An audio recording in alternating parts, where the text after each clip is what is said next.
I'm Michael Lawrence. Welcome to this Asia House digital event. Very good to see you all here today. The title of today's session is COVID-19's impact on China's economy and lessons for Europe. Asia House is producing the event in partnership with the Cheung Graduate School of Business. We are delighted to be working with CKGSB again. In a few moments, Professor Li Wei, Associate Dean and Professor of Economics at CKGSB, will present the latest CKGSB Business Conditions Index, which provides a measure of business conditions and economic trends throughout China. Professor Li will be unveiling the results of the April survey, so we're getting them for the first time today. The index, which has been published monthly since September 2011, plunged to an all-time low in February, reflecting the impact of the COVID-19 crisis, but it did improve just modestly in March as businesses came back online. In a moment, Professor Li will be briefing us on those April numbers. The CKGSB Business Conditions Index is a widely followed indicator of the sentiment of Chinese executives on China's macroeconomic environment. Now, after his presentation, I will invite Professor Li to take questions. He'll be joined on this virtual panel by Alicia Garcia Herrero, Chief Economist, NATIXIS, and Li Xin, who's Managing Director of Caixin Global.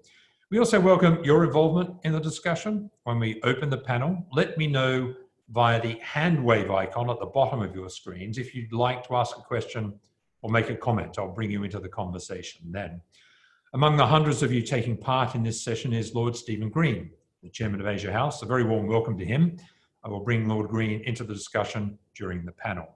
And just to be clear to everyone, today's event is on the record. We are recording the event. We will make it widely available. And with that, it's now my great pleasure to hand over to Professor Li Wei, Associate Dean and Professor of Economics at CKGSB.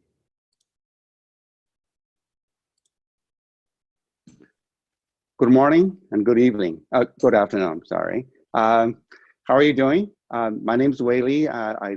Thanks to the Asia House, to Michael Green and Lord Green, Michael Lawrence and Lord Green for the invitation. I'm glad to see you here online. Just as Michael introduced, I'm going to show you some of our results, and I'm going to share my screen with you for now. Let's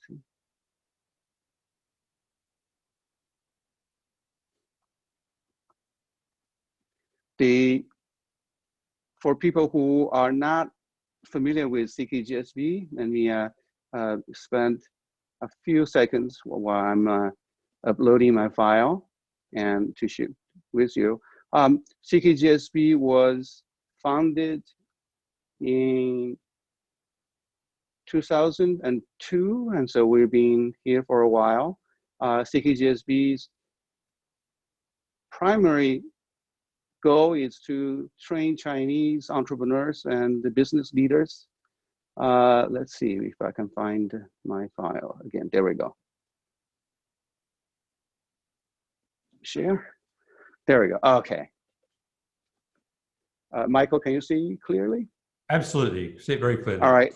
So CKGSB's mission is to bring the Chinese entrepreneurs together to get the most modern management skills and to exchange ideas with each other. So this is an interesting, a new business school. It's very different from when I was in the United States. I was at Darden School of Business in University of Virginia and Duke University. And what we're different from American business school is that many of our students are very senior and they are founder and operators of private businesses. And so this gives us the opportunity to get to know how the Chinese private sector is doing in a very intimate manner. We used to have state-owned firms also be part of our alumni and students groups, but since the government regulation that prevented the public officials from attending business schools, and our main audience today and our student body are owner and operators of private sector. So my talk is going to be primarily targeted on how they're doing in our during this very difficult time the COVID-19.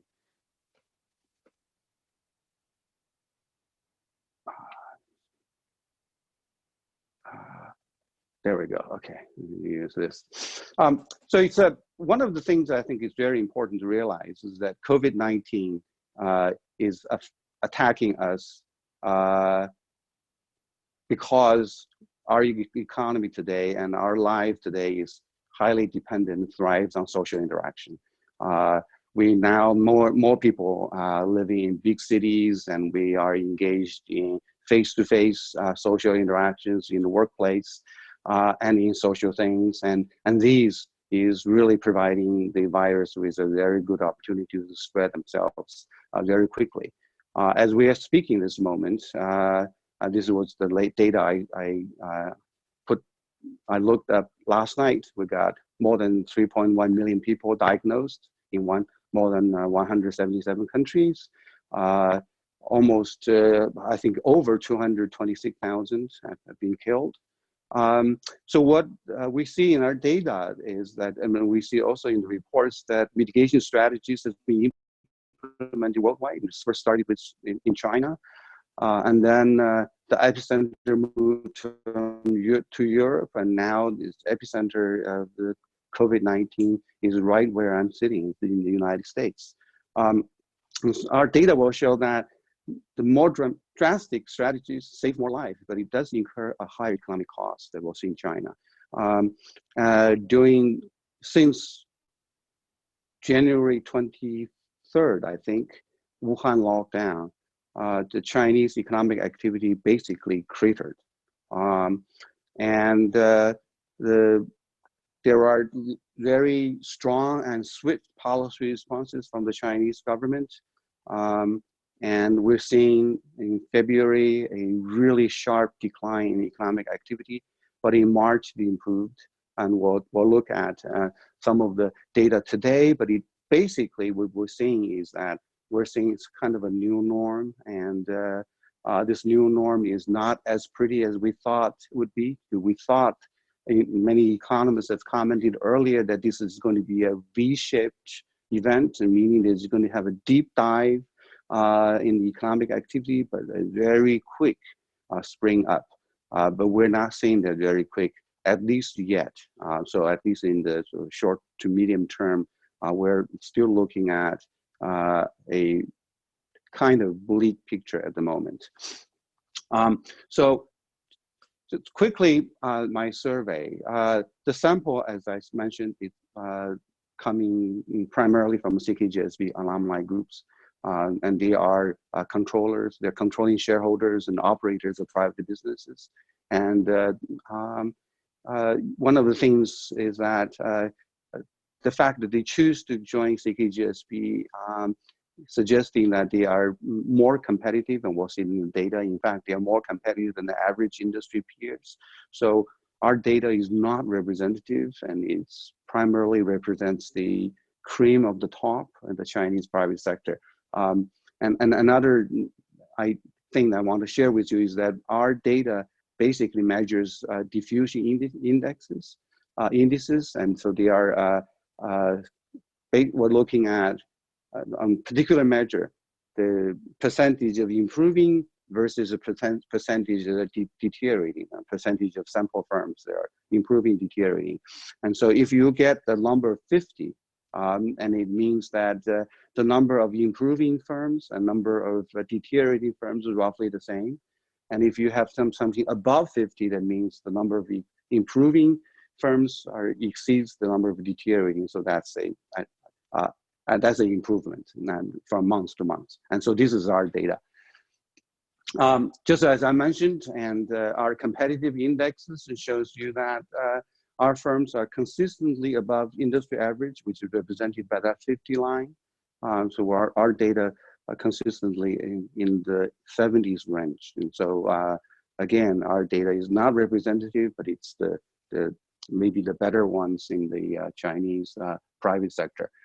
So you can see so what our data, when we collect, we want to show you the sales and the profit indexes. And so what you see is that we saw a sharp decline in February, and a quick recovery in March, but April numbers are not much different from the March numbers. And so we see still continual improvement, but it's on a marginal level.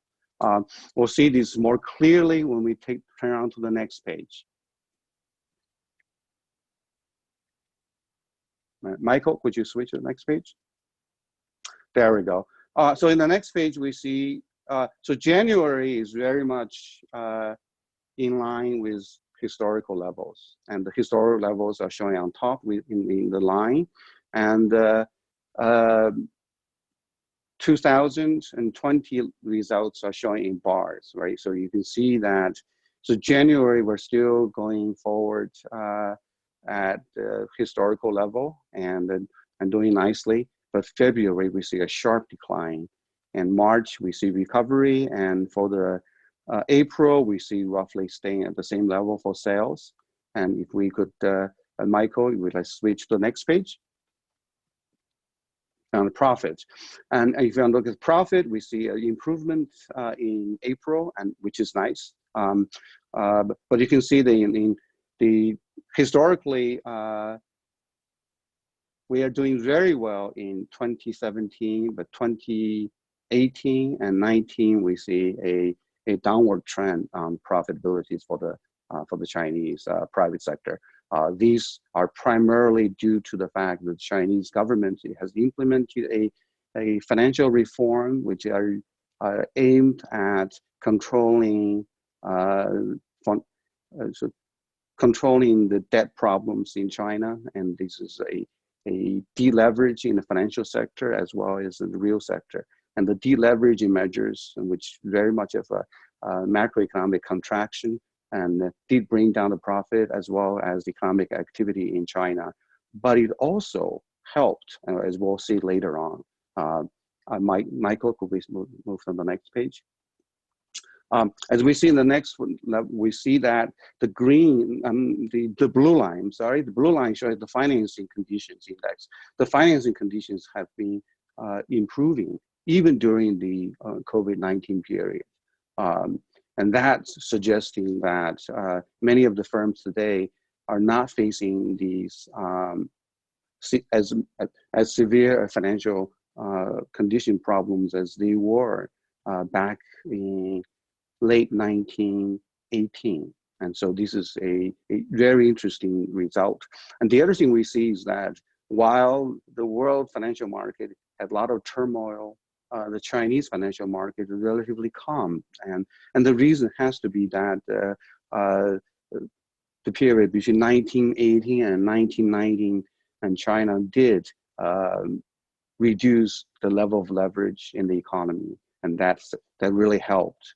And other economies, on the other hand, would not have that many ammunition for the monetary as well financial policy to play. And China did have some good ammunition to use during that time. So firms are not feeling that they have severe financial constraints as they were experiencing back in 2018 during the financial deleveraging period. Michael, would you put it on the next page? So combining all this, what we see is this index. And so this is our average of all four indices, sales, profits, and inventory, as well as financing conditions. We do see the improvements, but we are not seeing a sharp V as some economists have anticipated early on. Let's go to the next page, Michael. As you can see, for the aggregate index, we are moving slowly back to normal. We hope by the summer, we will be back in normal and for the economic activity. Next page. One of the silver line in the dark cloud is that the economic activity have declined. At the same time, costs of doing business in China have also declined sharply. And in both labor cost and as well total cost. The labor cost decline is something that we're not too happy about, because that's suggesting that wages are probably being stagnant or even falling for many firms that are impacted by this, exactly during the time where we should keep the consumption at a more moderate growth level to help with the demand situation. But what we do see is that, at least on the firm front, their costs are decreasing sharply. Not decreasing, but rising much more slowly. But they're still above 50, so the costs are still rising, but at a much more moderate level. We'll see the next page, Michael. As you can see, for the 2020, the cost increase has moderated gradually during this crisis period, which is a nice thing. Part of the cost moderation, I think, comes from the Chinese government's implementation of fiscal stimulus. And we'll see fiscal stimulus comes primarily in the form of tax reduction. So let's take the next page. And the next page, I'm showing you the official survey. The official survey shows that the trend what we're seeing isn't just for the private sector or even the cream of the top in private sector. It is also affecting the SOE sector, the state-owned enterprises. And this is coming from the Ministry of Finance and the official SOE survey. And we see compare Q1, the first quarter of this year with the first quarter of last year. We see a decline in both the central SOE, local SOE, and old SOE, which are showing in the green. Both the reduction are showing both in sales, in profits, as well as in costs. And so we're seeing these very consistently across line. Michael, next page. And this one shows you that the part of the cost reduction has to do with what we call the fiscal stimulus with tax reduction. And what we see is that the economy has declined, the economic activity has declined, but a sharp decline in budgetary revenue on the amount of roughly almost 15% in Q1. And the VAT receipts declined almost 25%. And which, I remind you, the VAT accounts for about 1/3 of Chinese tax revenue. Consumption tax, which are excise tax on luxury as cosmetic goods and so on and so forth, declined by over 15%. So you see a sharp decline, but you do see an increase in personal income tax, which suggesting that for not everyone in China pays personal income tax, but the people who are relatively well off are paying personal income tax. And this relatively well off group, we do see their income rather stable. And so that's a nice thing. So it's nice to be a salaried employee so that you're not laid off when the economic activities decline sharply. So you do see some nice things that's going on, but the part of the decline in costs comes from the fiscal stimulus, and it's a tax reduction. Michael, let's do next. We do see, and the other reason for the sharp reduction in costs has to do with the price decreases in particular for the producer price index. And lots of our students are very concerned with the monetary stimulus and re-leveraging up in the financial, in finance. Many of our students are worried about inflation. What we do see here, at least for now, we don't see inflation. We're seeing decreases in prices, and we're seeing we're now in a deflation period. And so inflation may come, but right now I think our main concern remains deflation, supply disruption, and demand reduction. And so these are this crisis is very different from the past. In the past, many of our prior crises are related to demand reduction. They're either caused by the collapse of the financial system, and so that will result in a large contraction in demand. And for this crisis, we do see a contracting demand, but we see a much sharper reduction in supply. And this supply reduction and the resulting crisis in the supply chain is also preventing the resumption of work to go smoothly. You can imagine in a supply chain scenario, if some firms are more risk averse, operators, the owners are more risk averse, they do not feel that they are ready to open up for business. And they're not supplying the critical components other businesses needs. And so that the whole supply chain will slow down to the most cautious producer.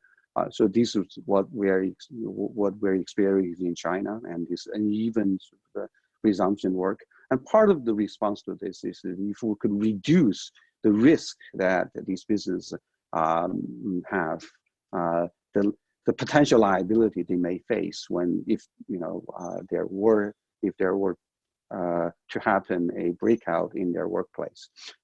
So those are the risks right now for many firms may be too high, and so they are unwilling to follow the trend and opening up work as everybody else. And as we can see in China, that universities and schools, many schools have remained closed, and we're taking a very cautious approach. And people are very much worried about the resurgence of the COVID-19 in China. Michael, next page.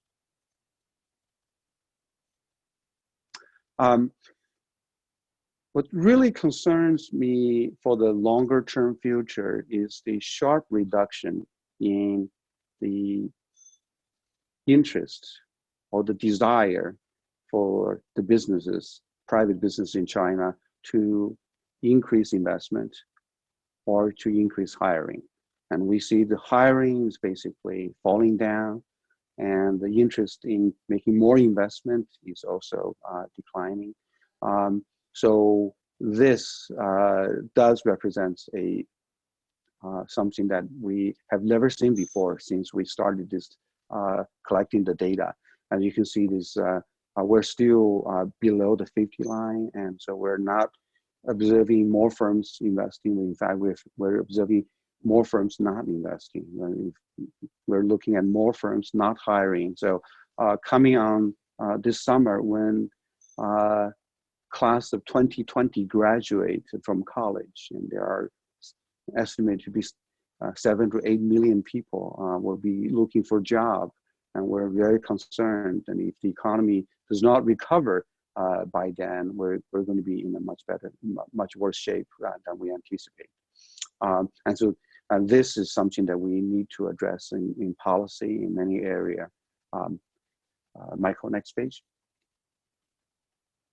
And this is again showing you the off trend. As we see, the trend is always above 50. So the Chinese private sector are going through all the ups and downs, including the 2018 and 2019 deleveraging campaign. They all have kept investment and hiring. But in January, they're doing the same thing. But coming out February, March, and April, and we're seeing these incentives are coming down sharply. We do see an increase in March, but we then see a coming down slightly in April, suggesting that this resumption of work and hasn't been even. We'll continue monitoring the situation in China, and the increase in consumption as a result has not been as large as some people forecasted, and the Chinese use the word of revenge consumption, and because for a couple of months they could not have a lot of consumption. We expect in April, when they could go to stores and they would have revenge consumption. We have not seen that revenge yet, and we hopefully they will come back later in the year. Michael, next page. Investment, the same story, and we see the April coming down. And I think another thing is that in March, many of our alumni and seeing the huge demand and for personal protective gears and the equipment, and so they have converted their factory into making face masks and so on and so forth. And so we do see a sharp increase in investment in March, but then coming to April, we do see again a moderate a decline in that activity. And so going on forward, we're still concerned for hiring and investment, which are for the Chinese economy to grow longer term, and these are two very important things. And the other thing that's very important is that if firms like one of the cream of the top Chinese private businesses stop hiring, we are very concerned about the unemployment situation. And I think, as they always say, that the Chinese private sector provides roughly 90% of the employment. And as we've seen, they're not hiring, and more high school and college graduates are going to the workplace. And this could be a situation that we'll have to monitor going to the summer. Michael, next page. And so here are some of the lessons we learned from China. It shows that social distancing containment measures work, and China probably did one of the most severe measures many countries have done. It worked, but the economic impact is huge. The policy response from China has been very broad, and there are public health policies, fiscal, monetary, social insurance, industrial, financial, and trade policies, all this combined trying to limit, to mitigate the impact on the economy. Still, we do see the impact as being quite substantial. So the resumption of work and resumption of production isn't as easy as simply pushing the start button, right? It's not as easy as turning on the light switch. As I mentioned earlier, that if the underlying problem is not solved, there's still lots of uncertainties about the resurgence of COVID-19, and perhaps more policy support is needed. And I think this is an area that, and as we look forward, and China have to deal with, and other countries when they're coming out of, when they are beginning to relax the containment and social distance policies, they will have to look roughly the same. But every country is different, and Chinese response is by helping mostly firms and local governments. Okay, and other economies are doing differently. We'll look at that. And the other thing I think very importantly, the international policy coordination is very important. And I will join other panelists and discuss how the other countries are doing and what international policy coordinations we're going to have. Thank you, and that would be my for now. Thank you. Professor, thank you very much indeed. Lots to consider, lots to go through there. And so let me now introduce our other speakers, or reintroduce our other speakers. Alicia Garcia Herrero from NATIXIS, Li Xin from Caixin Global, and also I'll bring in very soon Lord Stephen Green, who's the chairman of Asia House. But Alicia, I want to start with you, a very comprehensive survey there. The overall index slightly more positive than the previous month, but some pretty serious and fairly sort of grim characteristics of some of the granular bits of the survey. And the professor said that more policy response might be needed. Are you looking or expecting more policy response from China, and will it be in that employment investment bucket? Well, good question. Very good presentation. Lots of interesting data. So let me first start by that. I have to answer that question. I have to go back to what I heard and just kind of move it a little bit further. I fully agree that that we're not yet to, optimal levels of basically everything. But I would like to highlight that what is really not optimal is consumption, disposable income, which might not have been mentioned, meaning we have real disposable income in March -4. And this brings me to the answer to your question, which is that we are having vanishing demand, not so much because people are saving, this precautionary saving idea that we could have thought was the answer. It's maybe even worse. It's because the disposable income is not growing. And this might also be related to the employment figures beyond of course, the official figures, which are relatively moderate. We also know that there is unemployment from the migrant employment being very, very, very big. Numbers we hear is from 40 million to 70 million. So I think the point is that the lack of demand is basically pushed by a very weak labor market. So what kind of stimulus does China need? Frankly, not what I'm seeing. And I have to say, if you look at the PMI figures we got today, it's very obvious. It's actually quite good PMI figures. I was kind of rejoicing when I saw it. But the big increase comes from the construction PMI.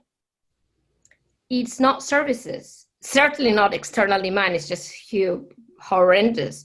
So it shows that, if anything, the stimulus, and I can go to other data like bond issuance, etc., is actually, again, and I can understand it's faster. I understand why, but the point is, investment-led, infra-led stimulus might not be good enough to lift that labor market, which is needed for people to consume. So we have to think about this idea, which is very hard for China to realize, that people might not be consuming simply because they worry about their income in the future.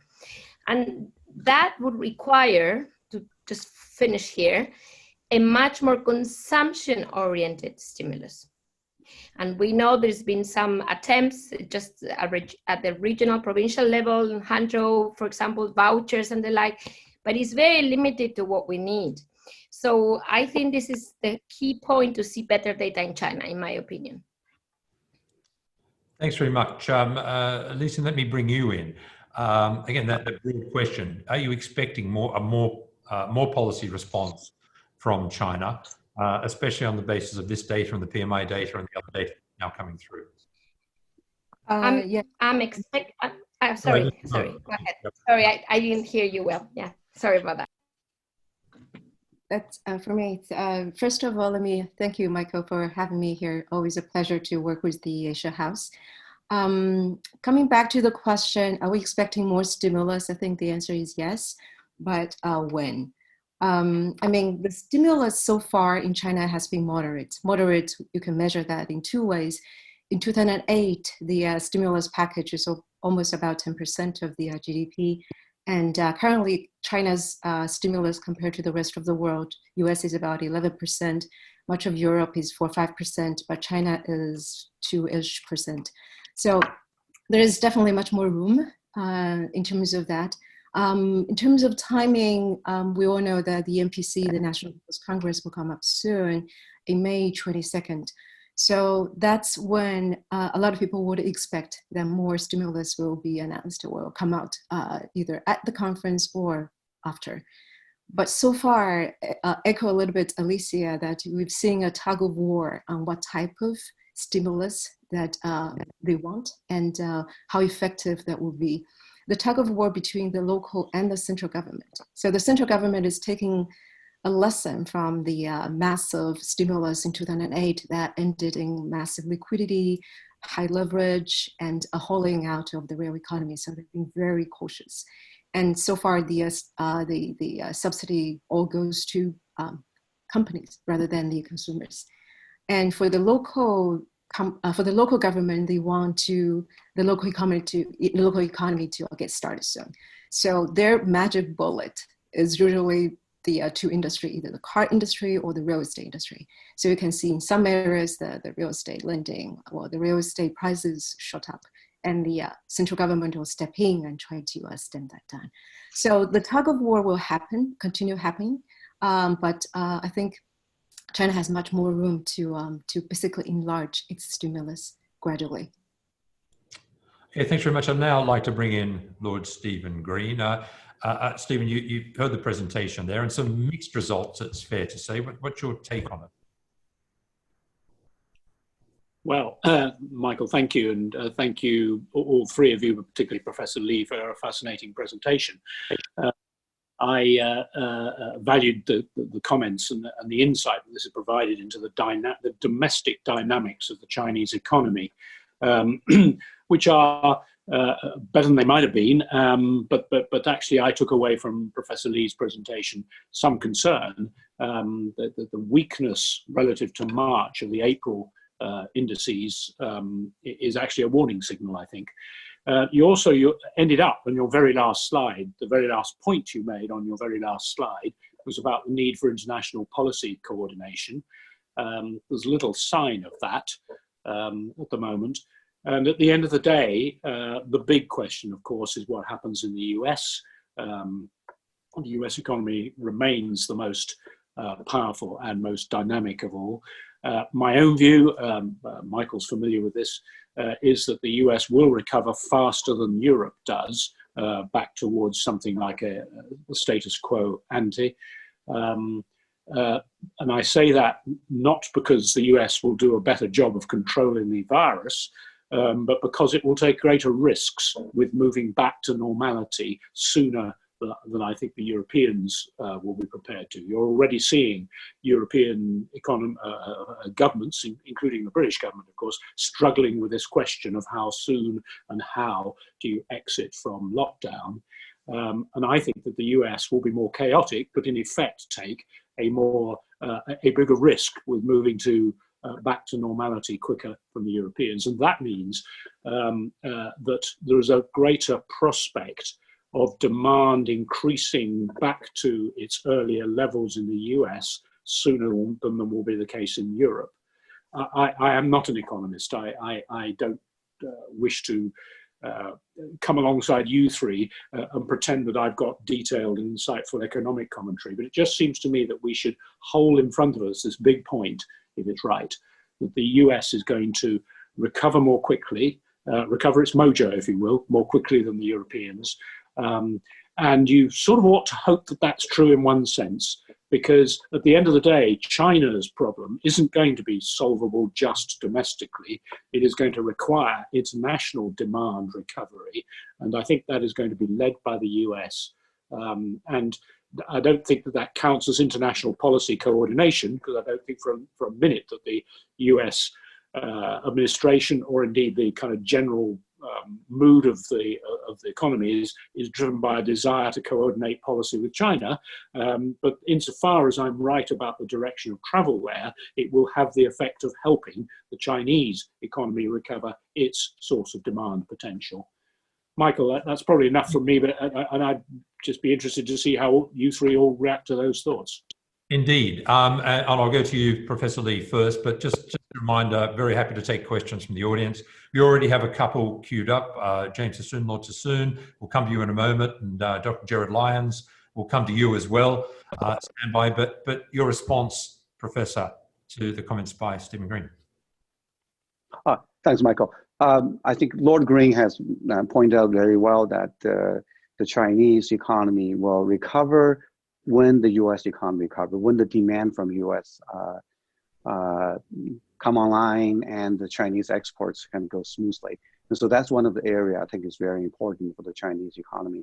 And many firms in China has opened for business and they start production, and all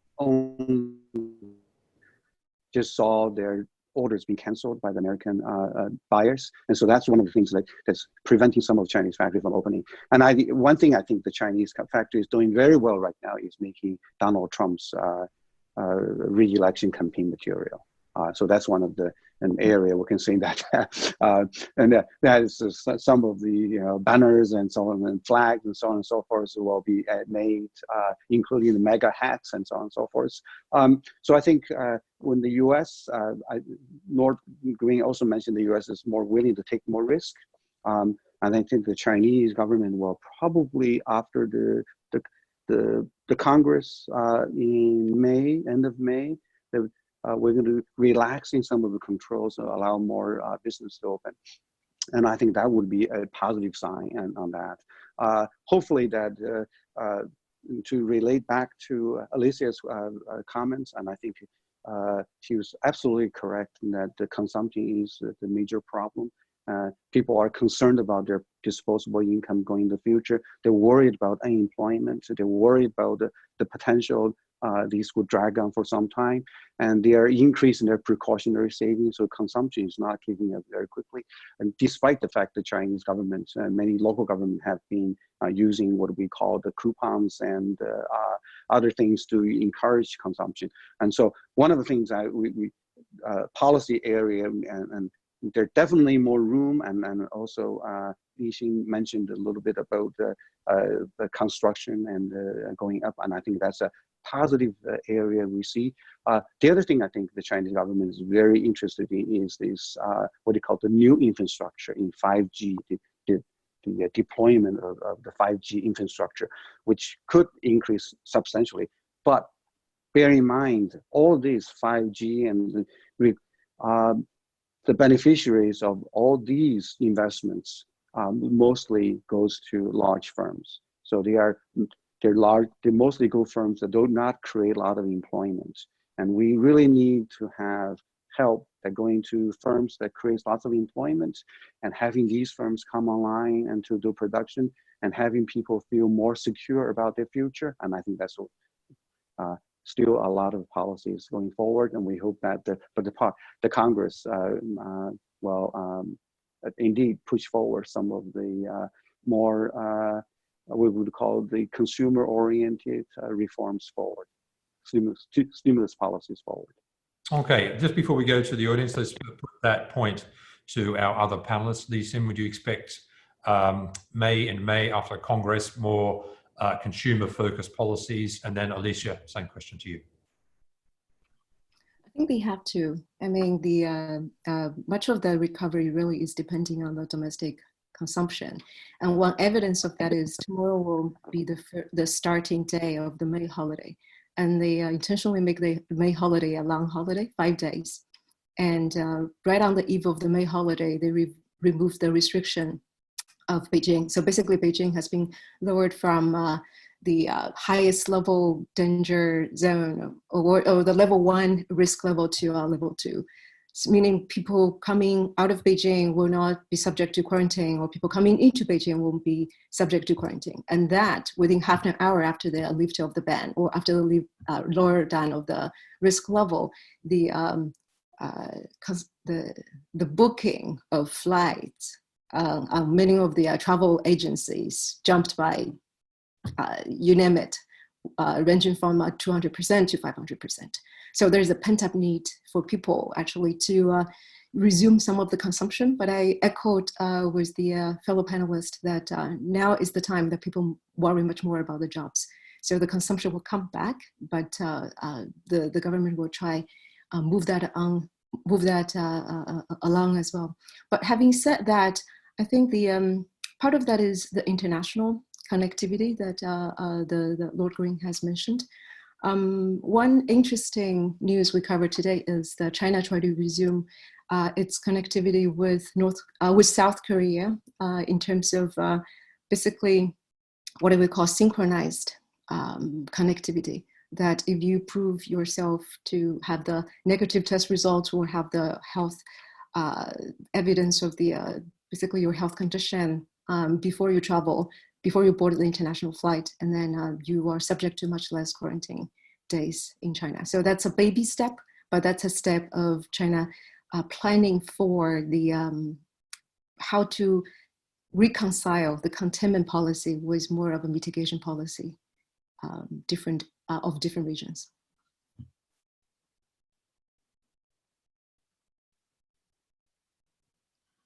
Michael, I think you're on mute. Thank you very much. Alicia, over to you. The US take more risks, China post-Congress, more consumer-based stimulus policy changes. Well, I think two things need to happen for these two sessions to bring about some changes. First of all, I think, let's face it, the recognition that the target has changed, which we have not yet heard officially. So there's a number of ways in which this can happen. One is a 2-year target, which might be one option. I know Caixin prefers no target, which is another option. Maybe a recognition of a very low growth rate in 2020, arguing that that's the way to go to avoid, and this is very important, mentioned before, additional leverage. And I have to say, the additional leverage is coming already in the first quarter. We just finished our, number crunching of debt in China, and it's increased 10 percentage points of GDP, according to our figures, in a quarter. Okay, so basically, first thing that we need to hear is, where are we heading? Because I need to know that the target is lower, say it's the 2-year target, to know how much stimulus is needed. Once I know that, and frankly, in my humble opinion, the lower, the better. And don't take me wrong, what I mean to say is that the lower with the range, I mean, the acceptance of structurally lower growth in China, which was the case even before COVID-19. But this gives China an opportunity, to me. Accept the lower potential growth, because anyway, that's where you're heading. And it's not because China's not doing great. It's because that's structurally what should be happening to a country that is becoming a middle income, if not high middle income country. So that's it. Take this opportunity, just say it. Once you say it, I can accept, a rather, quote unquote, limited stimulus, but please target it to where it's most needed, which is the households, which is the wages, which is employment. And that's, in my opinion, what I would like to hear in a nutshell. Lower target, more credible target, and a consumption-based stimulus. Okay, thanks. I'm going to bring in the audience now because there's a lot of questions. Just a reminder, if you want to ask a question, click the hand wave icon at the bottom. I see a few on the message on the chat room as well. I'll bring them in. Let me start first with James Sassoon, and after Lord Sassoon, I'll go to Dr. Gerard Lyons. Just be aware too that you won't be in vision. We'll hear you but not see you. So Lord Sassoon. Thanks, Michael, and thanks, Professor Li Wei and the other panelists. I want to ask a question, a slightly more medium-term question, but I was very struck by the first line on the first slide that says we depend and thrive on social interaction. And I wanted to ask you something linked to that, which is that certainly in the UK, there's already quite a debate started about whether there'll be a structural shift to much more home working, particularly obviously for office workers. And I just wondered whether there was any debate started and whether Professor Li Wei or the others, you see any significant changes either in the way that office workers work, whether there is more home working likely to come in China, different hours, that people work in offices to stagger rush hours, or any other structural changes that are being debated or you foresee. Thank you.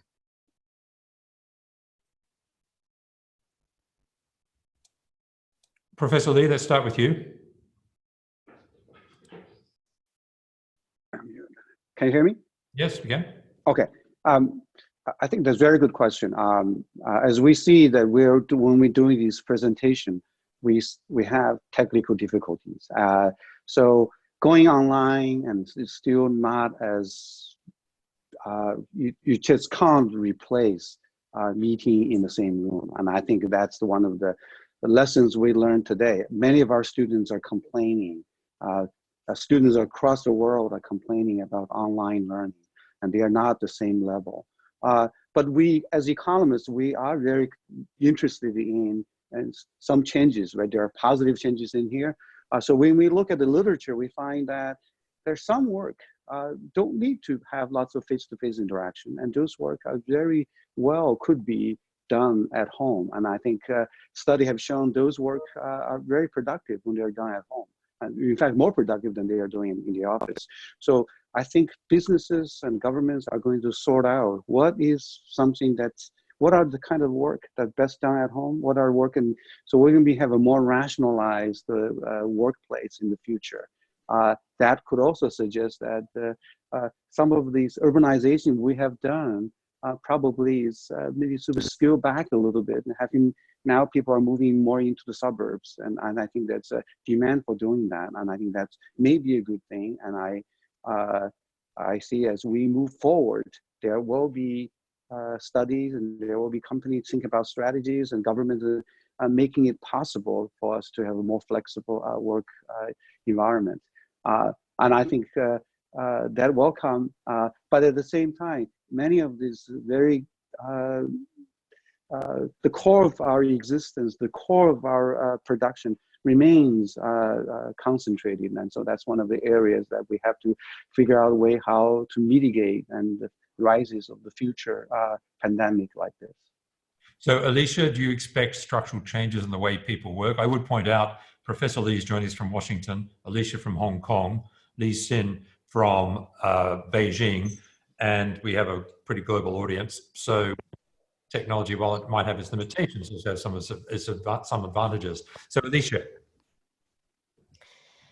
Well, since I fully agree with what has been said, I don't think I have much to add, but because this conference is about China, I was basically wondering whether this will be more the case or less the case in China. And I think that is an interesting issue, which I'm not the right person to answer. But to me, the differences in the way these structural changes happen across regions will determine lots of things. And it might even determine whether we actually move into two ecosystems. Yeah. So in other words, we're thinking about now city level mobility, but what about country level mobility? Are we going back to the same amount of people-to-people globalization we had, or are we going to go towards a less integrated world in terms of cross-border people-to-people movement? So basically your question becomes even more interesting and perhaps more geopolitical once we move it across borders. So I just wanted to raise that point here. My answer is probably we're moving to less people-to-people cross-border globalization. And that's a different topic, but it is related because we thought we needed it. Do we really need it? Probably yes. And if we do, then this is a bad thing for the world. Li Xin, you're in Beijing. Do you Yes, expect a dramatic change in the way people work? It's actually less than I anticipated. Because when the virus happened, immediately you see everyone goes on telemedicine, tele-education, teleconferencing. So we think much of the activity will move online and that will stay there after the virus is passed. So China is moving from the phase 1 to phase 2 on the control of more of a containment of the border imported cases. So in Beijing or in many of the cities, kind of life is getting back to usual. The traffic is back. The business activity is back, the lines in front of the restaurants are back. So much of that is jumping much faster than I had anticipated, probably except for telemedicine, because that probably will stay longer. But school resumed, so here goes the education, and much of the business resumed as well, and the conferences are getting back. But comparing what happens today with let's say 17 years ago when SARS hit Beijing. I was in Beijing as well. So at that time, there was much more panic buying of food. And if you compare then and now, I think the e-commerce is playing a definitely much larger role in this time. Needless to say that China has probably the largest penetration of e-commerce and also probably the largest usage of e-payment this time. And both of that actually helped a lot, and doubled with the delivery system, and that helped a lot in the combating the virus. So some of this are already in the pipeline when the virus hit China. That might be accelerated, but I don't see that as a sea change in terms of the work behavior or the economy, how the economy is structured. Okay, thank you very much. I now want to bring in Dr. Gerard Lyons for your question. Gerard, we should be able to hear you. Over to you. Hello, Michael and Asia House. Thank you for organising such a great presentation. Two questions, if I may. First to the professor. The most interesting aspect of your survey I took away was the Financial Conditions Index. It's in contrast to other recent surveys. I've seen other surveys suggesting small firms, small, medium-sized firms might be in more financial difficulty. Only a third of them have cash reserves of more than 2 months, a third of cash reserves of 2 months, and a third of cash reserves of only 1 month. So if conditions remain difficult, do you think the positive news from your survey on financial conditions will win out, or would you expect the situation to deteriorate? And second, the question, if I may, to all the panelists, given the cost competition and deflationary pressures that appear evident in this survey, what do you think should be or will be China currency policy this year? Thank you. Okay, let's start with you, Professor Li. All right. I think very good question. We've been looking at the data ourselves, and we've been puzzled by that. And so we did some offline surveys, and by calling some of the people up and asking them what is really going on right now. What we heard was the following, right? So there are still firms that are needing financing because their cash is running low. But many of these firms have decided to cease their business.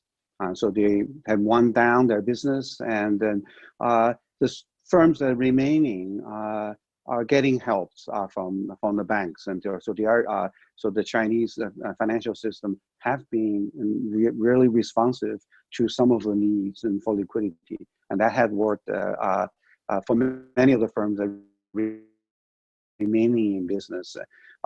So this is a situation that's still developing very quickly, and so we're still monitoring very intensely. And then, of course, the Chinese response to this has been quick, and we see these small loans may be pushed out to many of the firms that they need them. And Michael, let me pass on to other panelists, and I'll come back in the second question later. Thank you. Okay, Li Xin.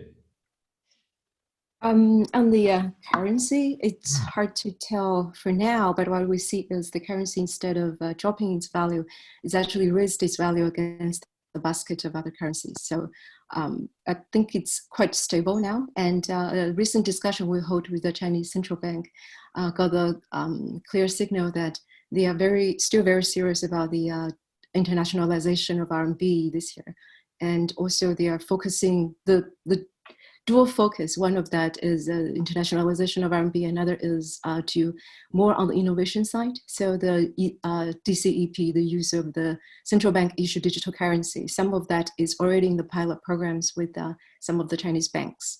And also in terms of fintech, the sandbox cities just expanded in more cities. So I think the overall, the Chinese central bank is building more upon its positioning as the pioneer of digital innovation, and at the same time try to keep a very stable currency exchange rate while try to pursue more usage of it. Alicia, the exchange rate currency outlook. Yeah, it's actually a very good question, because I think it's evolved since March, when we had this kind of global dollar shortage and the dollar was absolutely king and everybody was depreciating. The renminbi was probably, with the Hong Kong dollar, obviously, one of the very few currencies out there that was holding to the dollar. I think it was quite fortunate that the dollar started losing some steam for the renminbi, I mean, because that allowed the renminbi to to basically avoid that peg. It was, of course, not a real peg, and follow other currencies. So now the question is, if the dollar, so I agree with everything which has been said, that if the dollar stays as we are, maybe, nothing should change. But if the dollar appreciates, will the renminbi follow? And I don't think it will, because just external demand is simply too weak. We just had this PMI figure, and it's very obvious that they just can't rely only on fiscal monetary. I mean, I do think they might have to use the currency, maybe not as 2015, like aggressively, but just follow the rest of the currencies. Why should the renminbi be the one and only following? So I think it's a dollar question more than a renminbi question, if you ask me. Okay, Professor Li, on the currency. Right. As I forecasted that there will be still more fluctuations in the renminbi currency to the dollar, and I agree with Alicia. It's very much depends on how the dollar is going to move. But there's another thing, and I think the Chinese consumers and businesses are very concerned about currency stability. And historically, many of our students always ask me the question, will the renminbi depreciate? And so they are very concerned about that. And as a result, I think the Chinese central bank are going to respond and to more or less keep the renminbi at a level, I think, not to depreciate too much, but at the same time, and to have some flexibility that help the exporters and so on and so forth. And I think in the longer term, we still expect the renminbi to appreciate relative to most other currencies, because the Chinese economy have to move from the middle income to a higher income to get to there. The Chinese productivity will have to rise, and with rising productivity relative to the rest of the world, the renminbi should appreciate in relative terms, at least in real terms, over the longer term. Okay, thanks very much. We have lots of questions. I'll try to get through as many as I can. Sanjin Li, you've asked a couple through the chat room. Let's go to you now.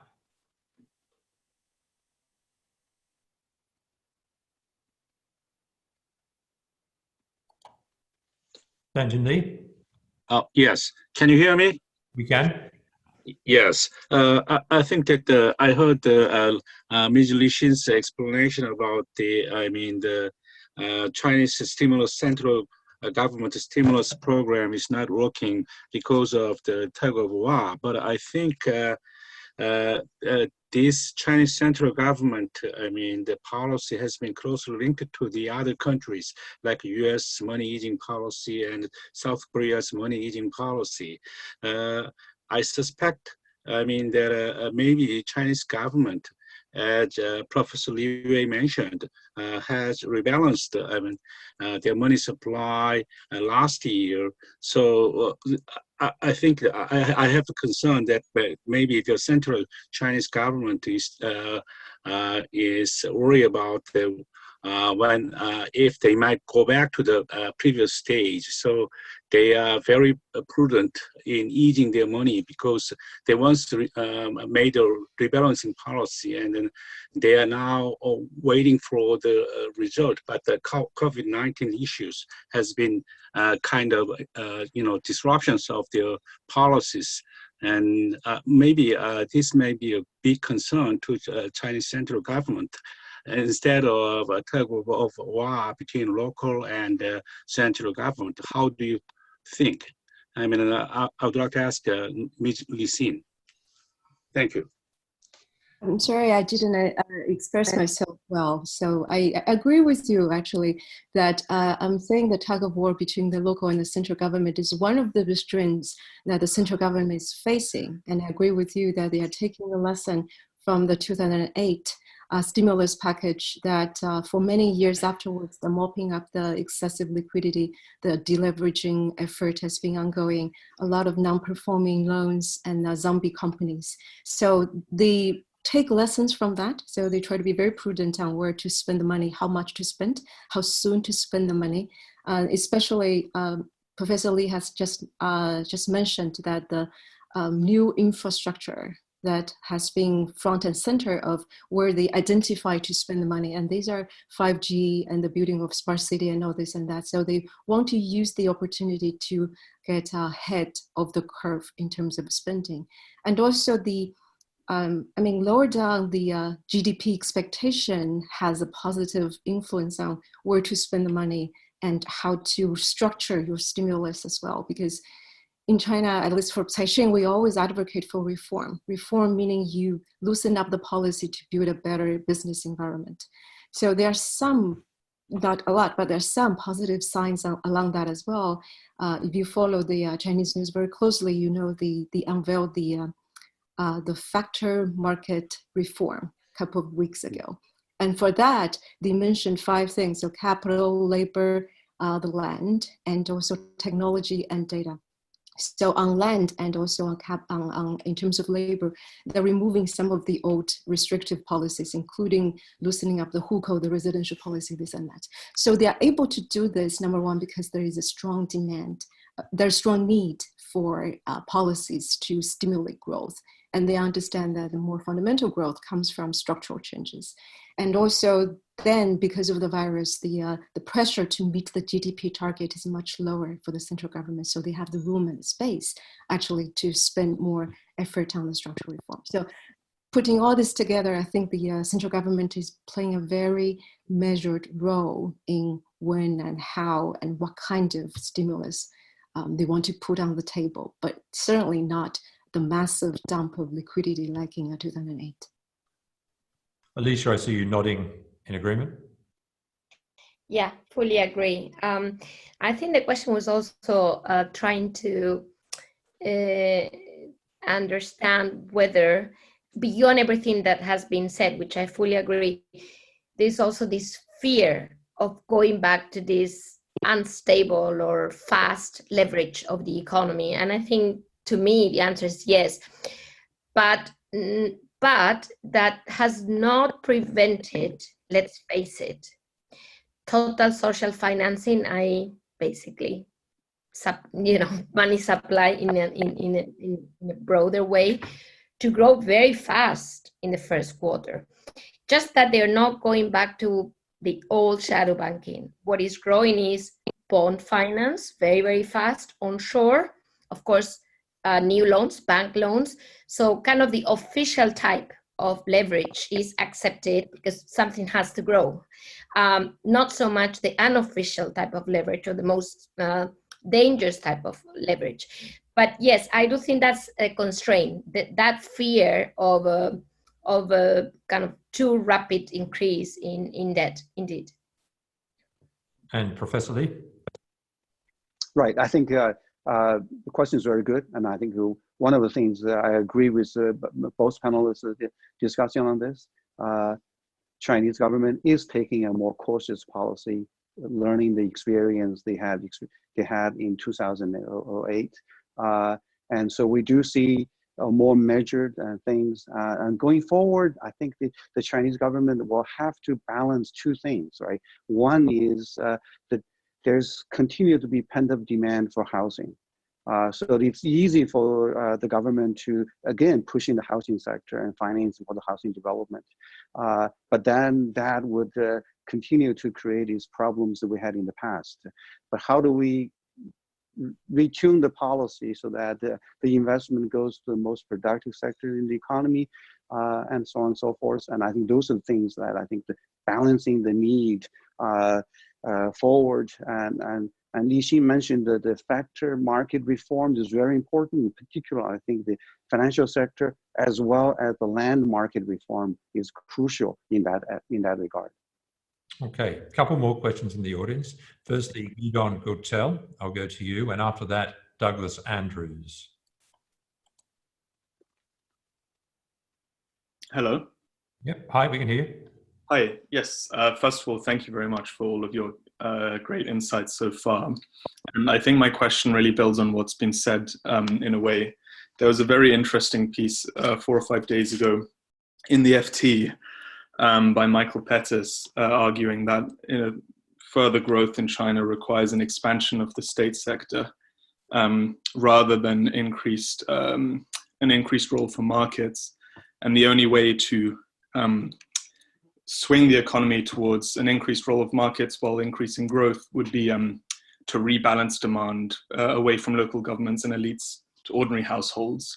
And I was just wondering what the panelists' views were as to whether COVID-19 and the policies that are being implemented now to deal with it make that more or less likely, and if they make that less likely, what the consequences of a continually expanding state sector would be for private business. Alicia, let me start with you, and then I'll go to Li Xin. Yes, I've read Michael Petit's article. It's indeed very contrarian and very interesting, because the whole point is that if China wants to grow out of this quickly, there's no other choice. Just the state can do it, because it's just faster, you know, in terms of the reaction function. I quite agree, but it goes indeed against the idea that that will be more productive, that that's what the government should be doing.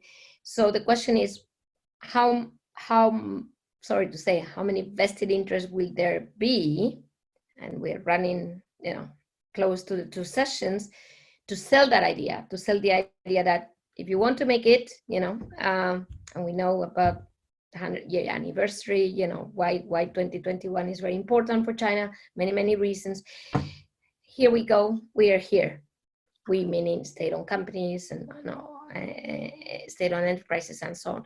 So I think that's basically his point. And I do think that if the numbers in April are very weak, beyond what we've heard, and maybe more numbers we don't know about, you know, the pressure is really there, yeah, for the central government to take this this call that somebody can do it quicker. It might not be the right thing to do, but I fully understand that if you see this unemployment around and that fall in disposable income, you may have to grasp this opportunity and delay, unfortunately, you know, all of the reforms we just heard. So it is a risk. It is indeed a risk, and it very much depends from the rest of the world. If the rest of the world is indeed not recovering, as we heard from Lord Green, for the US in particular, chances are that state-owned stimulus becomes more likely. Li Xin. I think I agree that there will be an inertia or the path dependence on the basically using the state sector to get jump-started, and the Professor Li's number on the profitability of the SOEs, and especially the centered SOEs, are more profitable than local SOEs, is part of the evidence of that. But having said that, the government's priority or the message they send out, how they want to prioritize their task, is very much centered on basic livelihood and employment. And I think it's they keep saying the 6 guarantees in the last 2-3 weeks, and also that's has been set as the tone for the MPC as well. Among the 6 guarantees, you have the guarantee of basic livelihoods, the guarantee of employment, and the guarantee of supply chain stability. But you can see that the basic livelihoods and employment is very front and center. And I think they understand that in order to achieve that, SME is, and for the private job creation, they need the private sector to create the jobs to basically get the economy going. And also on the other side is the condition provides, just now we discussed the growth of the new economy sector and the tech sector. Much of that is very private-led, and that cannot be changed. And all the tech leaders you can name, Alibaba or Tencent or Huawei, and these are private-led companies. And if you want to boost the new sector, if you want to boost the tech sector, they have to give more leeway to the private companies. Okay, Professor Li.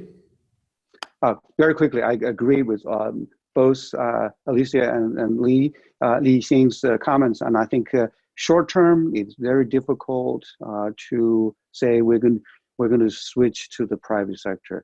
The pandemic calls for the public sector, and I think it's very important that the public sector take the important thing to do, including strengthen the public health sector and so on and so forth. But over a longer term, the employment pressure is going to be exerting on the Chinese government to have to do further deeper reforms and to bring what we call the potential growth up for China, because the potential growth for China in the longer term remain to be higher than most other countries in the world, but that's conditional on the fact that the Chinese will rely more on the market and the private sector to push on the growth. Okay, a couple more questions from the audience. Douglas Andrews, followed by Lourdes Casanova. We'll start with Douglas.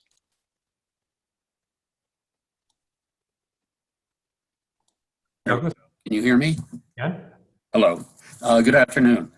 Very interesting discussion and presentations. I actually have a question that just flows from what Li Xin was saying a few minutes ago. We all recognize that e-commerce in general and online business in general is going to be accelerated, probably on a worldwide basis by what is going on right now. But I'm wondering if there are already any hard statistics on the trends in China away from bricks and mortar retail into online e-commerce, and if it's possible to break that down by sector. Thank you. I think we'll start with you, Professor Li. Oh, okay. I think right now we do see the numbers coming from China, and the number from China is very encouraging. And I mean, I can't recall off my head what the number looks like, but I've done. We have received some numbers from Alibaba about how they have done, and I think the number looks pretty encouraging. So going into the crisis, and China has a very important tech sector in doing online shopping, online and services very strongly than most other countries, and that really helped the Chinese economy, helped China implement very tough quarantine policies than most other countries, and partly it's because the tech sector could be used as a backbone to support those policies. Alicia, have you seen anything in the online retail sector suggest Well, I mean, the data is quite clear that it's been a winning sector throughout COVID-19, and I think that's and even before, obviously. So I think that's going to continue. But I just have to say that, and this is based on a paper we wrote on this actual size of the digital economy in China, that although, of course, the speed of the increase is very, very fast, the level still is not very different from OECD average, and you may be surprised by this. And this is just very easy to understand if you think about China's regional diversity. So if you look at, of course, the Eastern Coast is much higher than OECD average, but it isn't on average. So but this is the good news. There's a long way to go. So I think that will indeed bring a lot of growth to China in the future, because it's not as high as we think it is on average. Li Xin? I don't have the number on top of my head, but anecdotally, I think the online or the digital economies definitely play a very large role, and it's enlarged. For instance, during the lockdown, the largest Chinese one of the largest delivery company, Meituan, hired probably more than 50,000 people as registered as new delivery persons to provide the delivery services after the lockdown. So in case in the indications that they probably lost their normal jobs. And also during the lockdown, when many of the restaurants don't have businesses, they loaned their employees to the delivery service provided by Alibaba. So they kind of, I loan my employee to you as delivery guys. So you can see that basically jump to the occasion. But so I think more numbers will come out, and it's good to know that you have strong interest in that, and we'll keep chasing that on our website and for our news coverage. Great, thanks very much. Let's go now to Lourdes Casanova, and after that, I'd like to bring Lord Green back into the conversation, because one of the thoughts we were looking at was, are there any lessons in China that could be learned in Europe? And I'd be very interested in his take on that, especially having heard what we've just heard. But Lourdes Casanova, over to you. Thank you very much. So I'm calling from Cornell University in Ithaca, upstate New York. Thank you all, great presentations, and glad to hear that in Beijing you have lines in front of the restaurants. So that means that recovery will go fast. So my question is regarding global value chains. There are plenty of discussions. This is the end of globalization. Global value chains will become more resilient. So my question is, will China's central role in global value chains change in the next 5 years? Let me start with you, Professor Li, because you did raise that in your presentation. You did say that there's a supply chain crisis, and the crisis will only end when the most cautious goes back online. Right. So right now, I think the pandemic really brought the global value chain into focus, right? Because the global value chain currently, as it stands, is very concentrated in certain geographic areas. And going on forward, I think we are going to have to think about how do we reconfigure the global value chain, and that would be beneficial to us all. Part of the things we can think about is, in particular, in medical supplies and other critical products, we would probably switch into an area where we would have the main production be totally global, but we still need the local sort of flexible production online that will provide the buffer when the global supply chain is under stress. And those rationalization and would be very important. But in the end, how global value chain will be reconfigured has to be the fact that it's going to be cost-based. And the bulk of this value chain has to be concentrated in places where the cost is, where it is least costly. And China used to be in that, but China, as you can see from my data, the Chinese costs are rising significantly. So I think even without this pandemic, even without the political pressure from other countries about questioning about concentrating global supply chain in China, the global supply chain will change simply because of the shifting cost structure. And then some of these chain will have to move outside of China because the Chinese costs are rising and wages are rising. And I think going on forward in the next decade, well, after that, we'll probably see a much more distributed global value chain than it is today. And I think that would be good for both China and the rest of the world. Alicia, is it fair to say that COVID-19's accelerated is already happening in terms of supply chain? I fully agree with what has been said. China today is central to the global value chain, more than any country in the world, more than its relative size in the world. In fact, China actually exports, it exports 32% of global intermediate goods, much more than its share of manufactured goods. So in other words, China is no longer, the assembler of anything like that. It's the source of intermediate goods in the world. And because that percentage is so massive, there's no doubt it's going to be reduced because it's beyond COVID-19 or only, I agree, more so with specific products that we've realized could be extremely important as medical devices, etc. But it's a general issue. It's basically more than China's real size explains, and it's based on the fact that there were major logistical advantages, well, at the very beginning, even fiscal advantages, which then disappeared, but that created this centrality of China in the global value chain. And I think the world is going to move to several different nodal points for the global value chain in different continents.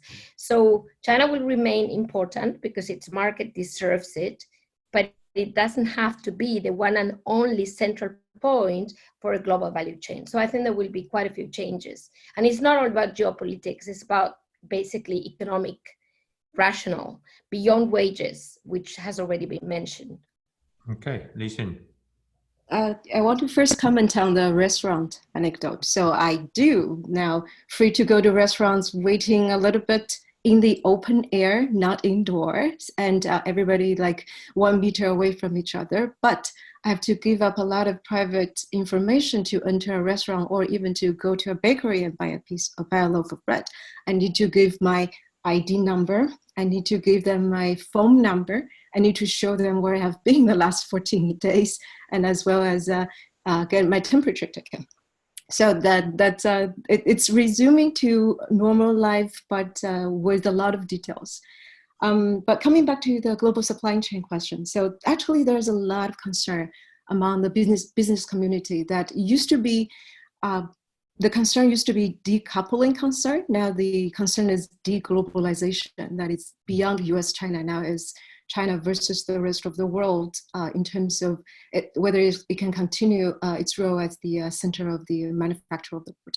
So I completely agree with what Professor Li and Alicia just said, but there are several other observations. One is I hope I can share the optimism that the decisions will be made based on cost.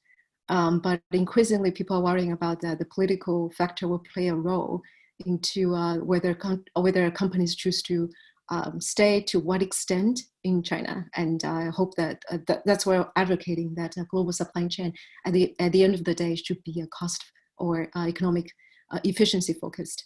But you suspect that geopolitics are going to play a large role in the shifts in supply chains? People do worry that a lot of the business community in China is worrying that political is going to play a larger role in a lot of the decision making.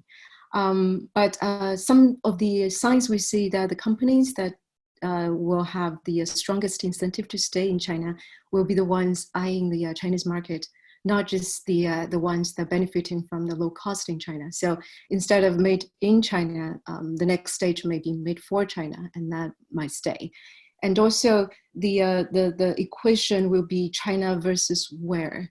So if, let's say, some of the companies moving their production closer to the home base, and that makes a lot of sense because it's more efficiency versus security with sourcing and the shortening of the supply chain, this and that. But the relocation, cost-based relocation, some anticipated from China to Southeast Asia or even to South Asia, was not happening very soon, or to some extent was actually happening slower than anticipated, because relocation takes investment and people are very prudent about making new investments given the situation. And also in terms of the resumption of work, the logistics and everything. So China is actually in a better position, or the advantage of China is much more reinforced in how it's coping, how the economy is getting back after the virus, dealing with the virus. So there are a lot of details into that, but I think the business community in China is bracing up for more challenges on the supply chain. Okay, thank you very much. I'd like to before we close, go back to Lord Green. In the UK, the discussion now is underway very, very prominently about when lockdown will end, what shape that will take, the position of business and how businesses will go back online. Are there any lessons from China that the UK and the rest of Europe can learn? Yeah. Thank you, Michael. And I am very wary of sounding like either a soothsayer or a pundit, and certainly don't want to sound like a professional economist like you three with very detailed knowledge of the Chinese macro and micro economies. Comments under three headings: short, medium, and longer term. Very briefly, short term, we the Europeans are still in the thick of this, and it's going to take some weeks. And the exit from lockdown is going to be painful, differentiated, and occasionally subject to reversals. You've seen a little bit of that just the other day, last day or two in Germany. And people are scared stiff that if they loosen up too soon, too broadly, we will see a sharp rise in the reproduction rate of the virus. And so there will be a lot of nervousness around, which will dampen economic activity for quite some time to come, by which I mean at least several weeks and maybe well into the third and fourth quarters. that's the short term. And I'm not, America, as I said earlier, I think will have a more robust experience. The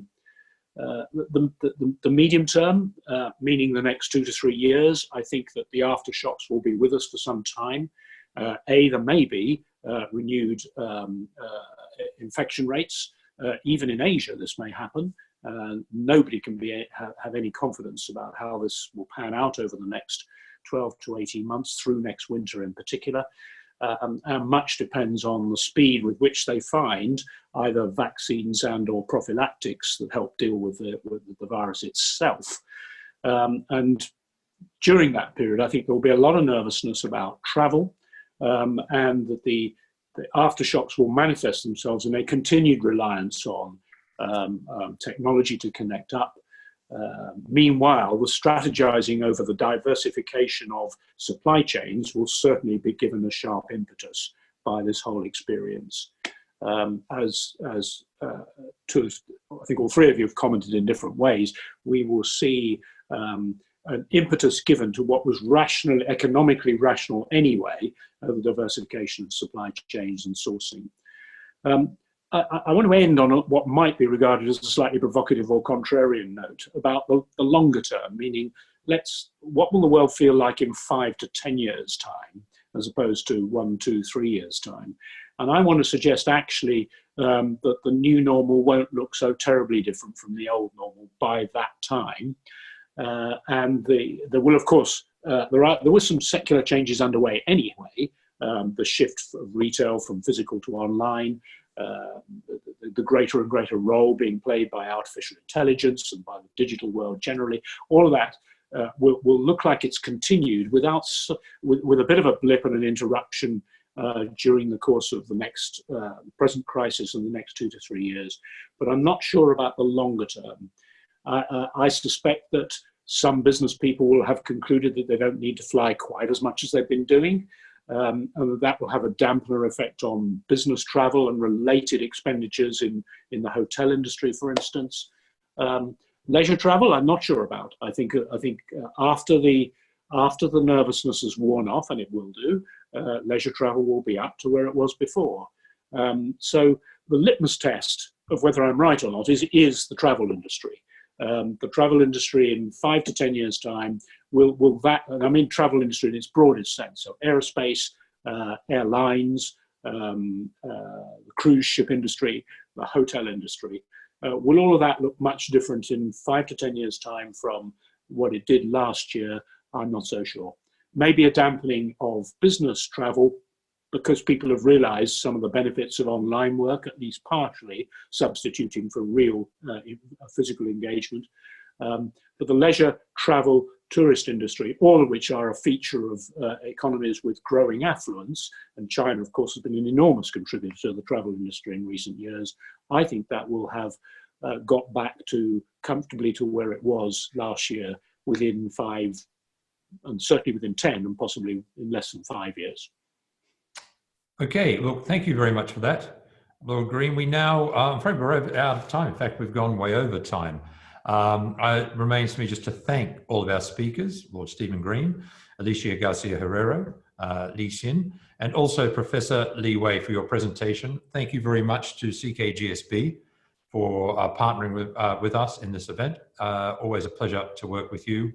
And thank you to all who have attended. I'm sorry some of you wanted to ask questions. I couldn't get through all of them. Clearly, much to talk about. But all of you, please do stay safe. Have a very good day. And we'll talk to you very soon. Take care, everyone. Bye-bye.